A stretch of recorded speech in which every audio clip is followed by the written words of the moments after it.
ක්‍රීඩාවට ආදරය කරන ඇලුම් කරනවල හැමෝටම වාසනාවන්ත දවසක් වෙන්න එක ප්‍රාර්ථනා කරනවා.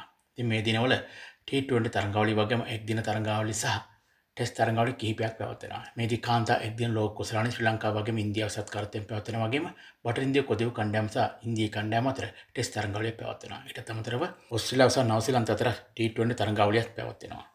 ඒ වගේම පසුගියදා නිමාටපත් වුණා මෙවර 2026 දී පැවැත්වීම නියමිත T20 ලෝක කුසලානේ වෙනුවෙන් අප්‍රිකානු කලාපයෙන් ක්‍රීඩා කරන අවස්ථාව උදා කරගන්න කණ්ඩායම් තේරීමේ තරගත්. ඒ අනුව සිම්බාබ්වේ කණ්ඩායම වගේම නැමීබියා කියන කණ්ඩායම මෙවර කණ්ඩායම් 20ක් ක්‍රීඩා කරන T20 ලෝක කුසලාන තරඟාවලිය වෙනුවෙන් තමන්ගේ ස්ථානය ස්ථිර කර ගැනීමට සමත් වී තිබෙනවා. ඒ වගේම ශ්‍රී ලංකා කණ්ඩායම කාන්තා ලෝක කුසලානට අදාළව ක්‍රීඩා කරන දෙවන තරගයේ තිබෙන හෙට දිනේදී ඒදී අපි ප්‍රතිවාදී බවටපත් වෙනවා ප්‍රබල ඕස්ට්‍රේලියානු කණ්ඩායම.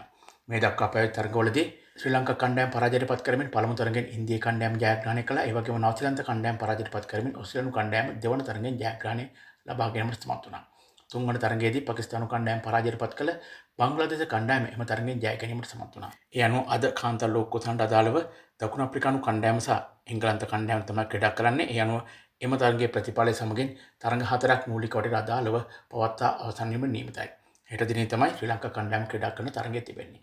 ඉතින් ඒ තොරතුරු ඒ විදිහට ගෙනෙද්දී පසුගියදා නිමාටපත් වූ ආසියානු කුසලාන තරඟාවලිය තුළදී ශ්‍රී ලංකාවේ ආරම්භක පිතිකරු පැතුම් නිස්සංක මෙවර ආසියානු කුසලානය තුළ ක්‍රීඩකයෙක් රැස් කළ පළමු සතකය වාර්තා කිරීමට සමත් වුණා. ඒ වගේම ශ්‍රී ලංකාව වෙනුවෙන් T20 තරඟවලදී සතක ලබාගත් පිතිකරුවන් අතර සිව්වන ස්ථාන ලබා ගැනීමට සමත් වුණා. වගේම T20 තරඟවලදී එක් කිනිමකදී වැඩිම ලකුණු ලබාගත් ක්‍රීඩකයා බවට පත් වන්නටද පැතුම්ට හැකියාව ලැබුණා. මීට පෙර සතක ලබාගත් ක්‍රීඩකයන් අතර මහල ජයවර්ධන TM ඩිල්ෂන් වගේම කුසල්දෙනි පෙරේරා පමණයි තමන්ගේ ස්ථාන තහවුරු කරගෙන තිබුණේ. ඒ වගේම පැතුම් නිසංක මෙම තරඟ තුළ ලබාගත් සතකයේ සමගින් සිව්වන ක්‍රීඩකයා සහ එක් කිනමක වැඩිම ලකුණු ලබාගත් ක්‍රීඩකයා බවට පත් වන්නට ඔහුට හැකියාව ලැබුණා. ඉතින් කෙසේ නමුත් ඒ විදිහට පැතුම් දස්කම් දක්වාදී බොහෝ ඉන්දිය ප්‍රේක්ෂකයන් වගේම ඉන්දිය ක්‍රීඩා මාධ්‍යද ඔහු ගැන ඉතා ඉහළින් වර්ණනා කරමින් කතා කිරීමට පටන් අරගෙන තිබුණා. ඒ ඔහු එදා ක්‍රීඩා කළ සුපිරි ඉනිම නිසාමයි. විශේෂයෙන්ම ඉන්දියාවට එරෙහිව ඔහු දියත් කළ ඉනිම නිසාමයි.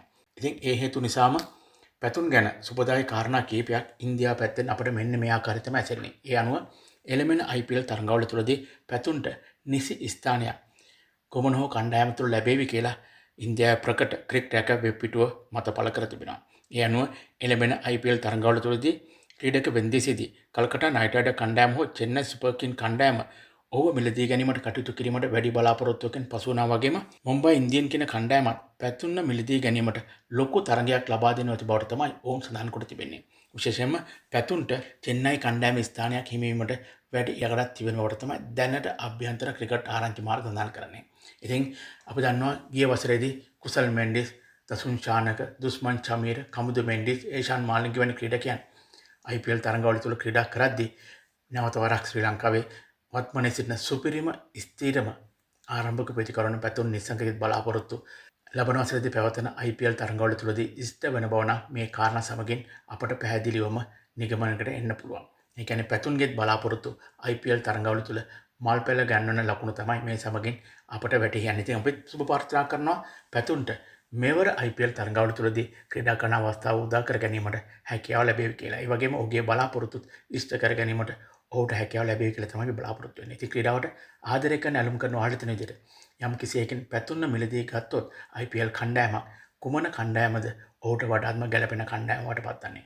මුම්බයි ඉන්දියන්ද, කල්කටා නයිට් රයිඩර්ද, එසේ නැත්නම් චෙන්නයි සුපර් කිංග් කියන කණ්ඩායමද? ඔයාලගේ වටිනා දස කමෙන්ට් එකේ ලියන ගමන් අලුත් වෙන වෙනස් වෙන ක්‍රිකට් ලෝකේ උණුසුම ක්‍රිකට් විස්තර නිරන්තරයෙන් දැනගන්න රැඳෙන්න අපිත් එක්ක දිගටම. ඔයාලා හැමෝටම සුබ දවසක්. ජය වේවා.